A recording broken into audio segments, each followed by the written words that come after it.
ఒక బంధం బలంగా ఏర్పాటు చేసుకోలేని పరిస్థితి ఎందుకు వచ్చిందండి క్రైస్తవ కుటుంబాల్లో? మిగతా వాళ్ళ గురించి నేను మాట్లాడట్లే. స్త్రీ గృహ పరిపాలనలో చాలా వరకు వెనకడుగేస్తుందన్నమాట. ఏమండి మీకు ఏమైనా కావాలంటే మీ భర్తల దగ్గర కూర్చొని మాట్లాడరా? ఏమండి మార్కెట్లో ఒక కొత్తగా మంచి శారీ వచ్చింది, లేదంటే పలానా వాళ్ళు తీసుకొచ్చారు, అలాంటిది నేను తీసుకోనా అని అడుగుతారు? అడగరా? ఖచ్చితంగా అడుగుతారు. లేదంటే ఈ నెల జీతం ఏం చేశారు, అమ్మాయి ఏమో పెద్దదైపోతుంది, రేపొద్దున ఏదైనా ఫంక్షన్ అయితే ఎలాగా, మరి డబ్బులు ఏమైనా జాత చేస్తున్నారా లేదా అడుగుతారు? అడగరా? ఖచ్చితంగా అడుగుతారు. అమ్మాయి పెద్దదవుతుంది, దాని చెవులకో మెళ్ళోకో చేతికో ఏదో చేయించాలి, లేదా పిల్లాడికి ఫీజులు కట్టాలి, అడుగుతారుగా. అంటే కొన్ని అవసరాలకి మనం కమ్యూనికేషన్ ఏర్పాటు చేసుకుంటున్నాం తప్ప ఆత్మబంధాన్ని పెంపొందించుకోవడానికి ఆ కమ్యూనికేషన్ మనం ఏర్పాటు చేసుకోలేకపోతున్నామా? ఆలోచించండి. ఇక్కడ స్త్రీలు మాత్రమే చర్చకు వచ్చి భర్తలు రాని వాళ్ళు ఎంతమంది ఉన్నారు అంటే చాలా చేతులు లేవచ్చు. మేబీ అడగనులేండి. నా భర్త ఇంకా మారలేదండి, దయచేసి ప్రేయర్ చేయండి అంటారు. ఎలా మారుతారండి సరైన గృహ పరిపాలన లేనప్పుడు?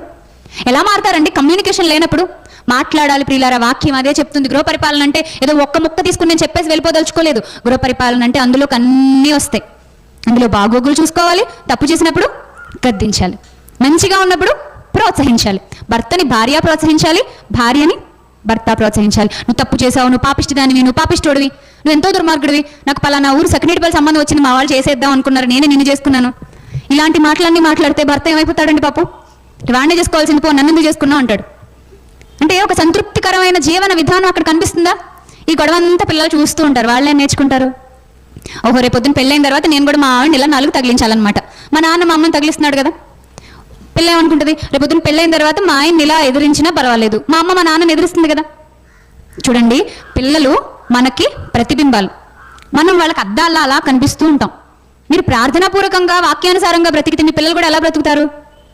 డామ్ షూర్గా అలాగే బ్రతుకుతారండి, ఖచ్చితంగా. ఏమి తేడా లేదు. కాకపోతే మధ్యలో చిన్న చిన్న ప్రాబ్లమ్స్ వచ్చినా, ఎగుడు దిగుడు ఎత్తు పల్లాలు వచ్చినా పర్వాలేదు, కానీ ఖచ్చితంగా లక్ష్యం మాత్రం, గమ్యం మాత్రం మీదేదైతే ఉందో మీ పిల్లలది కూడా అదే అవుతుంది.